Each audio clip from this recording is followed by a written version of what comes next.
corn grows quite a lot in the UK now. Now we get hot summers and it grows quite plentifully. It originates in America, hence the Bruce Springsteen song, Corn in the USA. Huh? Huh?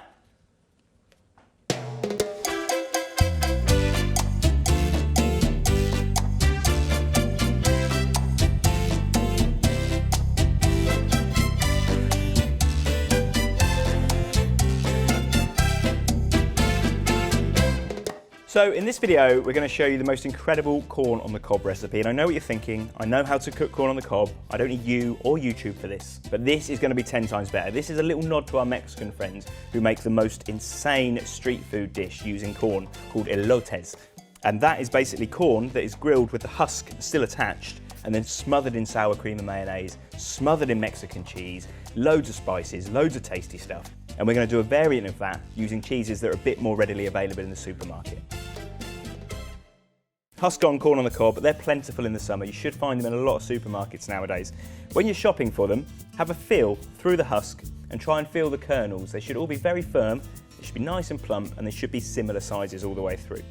This bit on top here, this should be quite tacky, quite sticky, rather than dry. That's a sign that your cob is fresh. When we pick these guys, the natural sugars that they've developed will start to turn into starch as soon as they're picked, and they can lose kind of their sweetness up to about 20% in a day.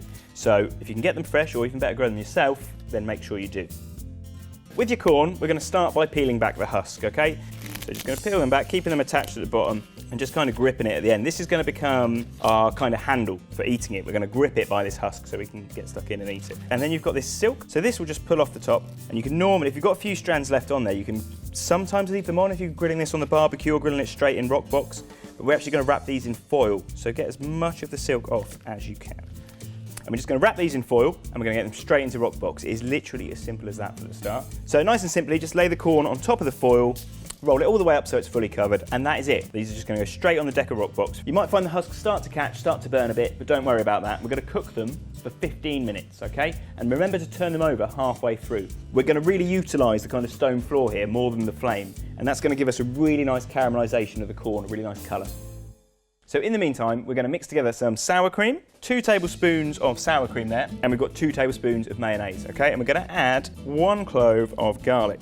I like to chop it, makes it a bit more garlicky, a bit more when you eat it, like that. Okay, then literally just give that a mix together. Cool, so we'll set that to one side. Then our spice mix is super simple again. For our spice mix, we've got 1 tablespoon of smoked paprika, got a teaspoon of salt, a good pinch of chili flakes, and a good pinch of cayenne pepper. So just give that a little toss together. Okay, so our corns have been in about 15 minutes. We've turned them halfway through, so let's see how they're going. Smell very good. So we're going to unwrap these. Okay, you can give them a little feel, check they're cooked okay, but they should be fine after 15 minutes, depending on the freshness. We're going to give them a really good brush with our sour cream and mayo mix. And you want to do this while they're still nice and hot as well, so this really clings and really sticks. Okay, so once they're all coated in that, we've then got our 2 cheeses. We're going to sprinkle over a bit of parmesan. And because these are still warm as well, the cheese will kind of melt and cling and get in the little gaps between all the corn. About 10 grams of parmesan per corn should be enough, and about 20 grams of feta per corn. And you can let it just kind of fall on the board or fall on the plate, and then you can roll the corns in the debris that's fallen off. Don't worry about impressing people when you eat this, just enjoy it. We've got our nice, spicy, salty, smoked paprika, cayenne and chili mix. Okay, then we're going to grab ourselves a quick lime wedge and give that a squeeze all over. Okay, so there you have it. That's our nod to the Mexican elotes. So we've cooked that corn in a lovely hot Roccbox, about 15 minutes, and that floor has meant that we can char it up beautifully and get the real caramelisation of the sweet corn. We've then covered that in our sour cream, mayonnaise and garlic mix, sprinkled over the parmesan and feta, sprinkled over the spices. You've got a handle to eat it with. What more could you want? It's the best corn you'll ever eat. Definitely do it. I like to think if Tinder was based on food-based humour, everyone would be swiping right through it.